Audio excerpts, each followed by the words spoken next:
नमस्कार दोस्तों, मैं Sarita Kumari verbs study channel में आप सभी का स्वागत करती हूँ। आइए दोस्तों, आज की क्लास में हम पढ़ते हैं प्रिंसिपल ऑफ इंटेलिजेंस, जिसमें हम लोगों ने 6 सिद्धांत के बारे में पढ़ा था। आज हम 3 बचा हुआ सिद्धांत पढ़ेंगे। तो चलिए स्टार्ट करते हैं दोस्तों। पहला है हार्वर्ड गार्डनर का बहुबुद्धि सिद्धांत। हार्वर्ड गार्डनर का बहुबुद्धि सिद्धांत यानी बहुबुद्धि सिद्धांत के प्रतिपादक हार्वर्ड गार्डनर ने 1900 हार्वर्ड गार्डनर ने किया कितने ईस्वी में? 1983 ईस्वी में। इन्होंने हार्वर्ड गार्डनर ने बुद्धि के यानी बहुबुद्धि के या बुद्धि के 3 कारक बताए हैं। उन्होंने कहा पहले कारक में कि बुद्धि का स्वरूप बहुकारकीय होता है, यानी प्रत्येक बुद्धि एक दूसरे से अलग होती है। दूसरे कारक में उन्होंने कहा कि प्रत्येक बुद्धि एक दूसरे से स्वतंत्र होते हैं। बुद्धि के विभिन्न प्रकारों में एक दूसरे के साथ अंतःक्रिया करने की प्रवृत्ति पाई जाती है। जितना भी बुद्धि का प्रकार है, बुद्धि विभिन्न प्रकार का होता है। तार्किक बुद्धि, सामाजिक बुद्धि, तो प्रत्येक एक दूसरे में अंतःक्रिया करने की योग्यता होती है। तीसरे कारक में उन्होंने कहा कि प्रत्येक व्यक्ति के विलक्षण योग्यता होती है, यानी प्रत्येक व्यक्ति की योग्यता के गुण में अंतर होता है। कहने का मतलब यह है कि प्रत्येक व्यक्ति की योग्यता के लक्षण अलग अलग होते हैं। इस तरह से 3 कारक हार्वर्ड गार्डनर ने बताया है। इसके अलावा इन्होंने इस सिद्धांत में गार्डनर ने बहुबुद्धि को समझने के लिए या समझाने के लिए 8 प्रकार के बुद्धि का वर्णन किया है। पहला है भाषिक बुद्धि। भाषाई बुद्धि जो है ये भाषा क्षमता को विकसित करता है। तार्किक या गणितीय बुद्धि ये तार्किक सोच को या गणितीय सोच को डेवलप करता है। स्थानिक बुद्धि ये अंतरिक्ष संबंधी जो जानकारियां हैं, अंतरिक्ष संबंधी जो घटनाएं हैं, उसमें ये बुद्धि काम करता है। शारीरिक गतिक बुद्धि ये जो है शारीरिक क्रियाएं जैसे सर्कस या फिर नृत्य या फिर व्यायाम की बात करें तो इसमें ये सहायक होता है, इसी में डेवलप करता है। नेक्स्ट है सांगीतिक बुद्धि। इसमें ये संगीत के क्षेत्र में जो है ये बुद्धि काम करता है। सांगीतिक बुद्धि संगीत के क्षेत्र में बालक या व्यक्ति अपने आप को ग्रोथ करता है। अतः और नेक्स्ट है अंतः पारस्परिक बुद्धि। अंतः पारस्परिक बुद्धि में सामाजिक व्यवहार करना सीखता है बालक और इसी में ग्रोथ करता है।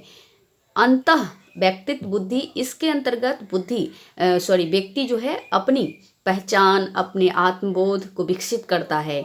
नैसर्गिक बुद्धि या प्राकृतिक बुद्धि की बात करें तो इसमें जो है प्राकृतिक सौंदर्यता को परखता है व्यक्ति। वनस्पति, पेड़ पौधे, जीव जंतु इत्यादि को परखने में ये बुद्धि, नैसर्गिक बुद्धि अहम भूमिका निभाता है। इस तरह से हमने हार्वर्ड गार्डनर के बहुबुद्धि सिद्धांत के बारे में पढ़ा। एक बार रिवीजन कर लेते हैं। जो हार्वर्ड गार्डनर ने जो बुद्धि का सिद्धांत दिया उसका नाम है बहुबुद्धि सिद्धांत। इन्होंने 3 कारक बताया बुद्धि का। पहला कारक में उन्होंने कहा कि जो व्यक्ति का जो बुद्धि का स्वरूप है वो बहुकारकीय होता है, एक दूसरे से अलग होता है। दूसरे कारक में उन्होंने कहा कि प्रत्येक बुद्धि एक दूसरे से स्वतंत्र होते हैं, यानी जो विभिन्न प्रकार के जो बुद्धि है एक दूसरे के साथ अंतःक्रिया करने में सक्षम होते हैं। तीसरे कारक में उन्होंने कहा कि प्रत्येक बुद्धि के जो विलक्षण योग्यता होती है, यानी प्रत्येक व्यक्ति की जो योग्यता के गुण होते हैं वो अलग अलग होते हैं। इस तरह से इसके अतिरिक्त उन्होंने 8 प्रकार के बहुबुद्धि को समझाने के लिए 8 प्रकार के बुद्धि का वर्णन किया। भाषाई बुद्धि, तार्किक गणितीय बुद्धि, स्थानिक बुद्धि, शारीरिक गतिक बुद्धि, सांगीतिक बुद्धि, अंतः पारस्परिक बुद्धि, अंतः व्यक्तित्व बुद्धि और नैसर्गिक बुद्धि या प्राकृतिक बुद्धि। इस तरह से उम्मीद करते हैं आप लोगों को ये याद हो गया होगा। अब नेक्स्ट है फ्लूइड तथा क्रिस्टलाइज्ड बुद्धि। फ्लूइड तथा क्रिस्टलाइज्ड बुद्धि यानी तरल या ठोस सिद्धांत जो है इसके प्रतिपादक आर.बी. कैटिल ने किया।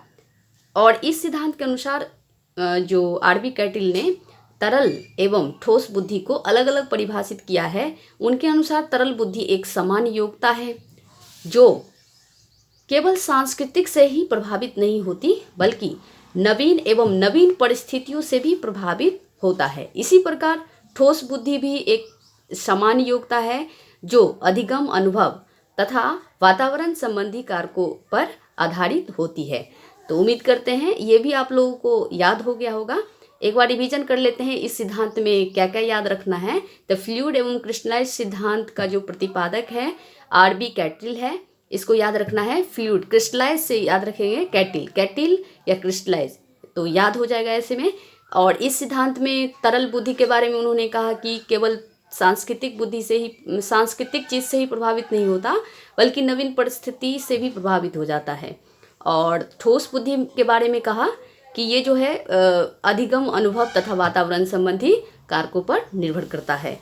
इस तरह से उम्मीद करते हैं दोस्तों ये याद हो गया होगा आप लोगों को। अब नेक्स्ट बुद्धि है त्रिपाचीय सिद्धांत, नेक्स्ट सिद्धांत है त्रिपाचीय सिद्धांत बुद्धि के। तो इसके प्रतिपादक रॉबर्ट स्टर्नबर्ग महोदय ने किया है इसका प्रतिपादन। अब स्टर्नबर्ग के अनुसार क्या कहा गया है, इन्होंने कहा कि बुद्धि वह योग्यता है जिसके अनुरूप जो है व्यक्ति खुद को पर्यावरण के अनुकूल बनाता है तथा अपने समाज, अपने लक्ष्य, अपने उद्देश्य की पूर्ति के लिए वातावरण के कुछ घटकों का चयन भी करता है और उन्हें परिवर्तित करने की क्षमता भी रखता है, यानी परिवर्तित भी करता है। स्टर्नबर्ग ने बुद्धि के 3 कारकों मतलब 3 भागों में बांटा है। तो देख लेते हैं 3 भाग। पहला है घटकीय बुद्धि का विश्लेषणात्मक बुद्धि, घटकीय बुद्धि या विश्लेषणात्मक बुद्धि। दूसरा है अनुभाविक बुद्धि और तीसरा है व्यवहारिक बुद्धि। घटकीय बुद्धि या विश्लेषणात्मक बुद्धि, इसमें जो है व्यक्ति किसी भी समस्या का निवारण करने हेतु सूचनाओं का विश्लेषण 3 प्रकार से करता है। तो वो 3 प्रकार है। पहला है ज्ञानार्जन घटक, दूसरा अधिघटक या उच्च घटक और तीसरा निष्पादन घटक। ज्ञानार्जन घटक में जो है व्यक्ति अनेक कार्य करने के तरीके को सीखता है इस ज्ञानार्जन घटक में। दूसरा घटक या उच्च घटक में व्यक्ति योजनाएं बनाता है और संज्ञानात्मक क्रिया या प्रतिक्रियात्मक क्रिया पर कंट्रोल करता है। निरीक्षण एवं मूल्यांकन को सीखता है, निरीक्षण एवं मूल्यांकन कर अपने आप को पहचानता है। तो इस अधिघटक एवं उच्च घटक में ये सब जो है बुद्धि ये सब व्यक्ति करता है। निरीक्षण, मूल्यांकन, संज्ञानात्मक क्रिया, इस सब चीज़ पे कंट्रोल करता है।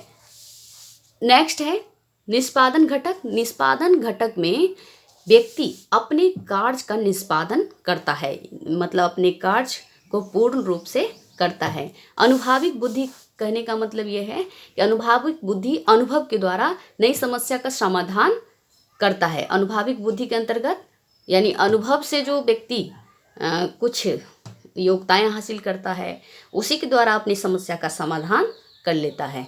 और व्यवहारिक बुद्धि में इसमें जो है इस बुद्धि के बारे में रॉबर्ट स्टर्नबर्ग ने बताया कि रोज रोज होने वाली जो समस्या है उनका समाधान व्यक्ति ढूंढता है एवं स्वयं को नवीन वातावरण में आसानी पूर्वक समायोजन कर लेता है।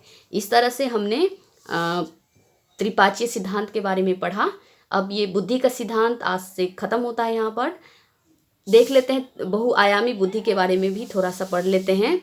इसका अर्थ होता है एक व्यक्ति के अंदर बहुत सारी कौशल, योग्यता, जैसे राजनीतिक समझ, सामाजिक समझ, समस्या समाधान के गुण इत्यादि से है। बहुआयामी बुद्धि कहने का मतलब होता है कि बहुत सारा योग्यता उसमें समाहित है। केली एवं थॉर्स्टन ने बहुआयामी बुद्धि के बारे में कहा है कि ये जो है ये बुद्धि प्राथमिक मानसिक योग्यता द्वारा बुद्धि का निर्माण है। और थॉर्स्टन ने कहा है कि प्राथमिक मानसिक योग्यता का समूह ही बुद्धि है। इस कारण जो है विभिन्न मनोवैज्ञानिकों ने केली एवं थॉर्स्टन के बुद्धि बहुआयामी बुद्धि के बारे में जो उन्होंने बताया है तो उनका आलोचना किया, लेकिन यह भी उन्होंने बताया विभिन्न मनोवैज्ञानिकों ने कि बुद्धि निश्चित तौर पर बहुआयामी ही होता है।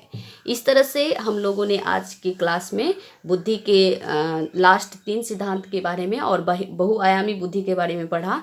उम्मीद करते हैं दोस्तों आप लोगों को अच्छा लगा होगा। अगर अच्छा लगा है दोस्तों लाइक, सब्सक्राइब, कमेंट, शेयर जरूर करें ताकि मैं आप लोगों के लिए इससे भी बेहतरीन वीडियो लाने का प्रयास करूँगी। नमस्कार, जय हिंद, जय भारत।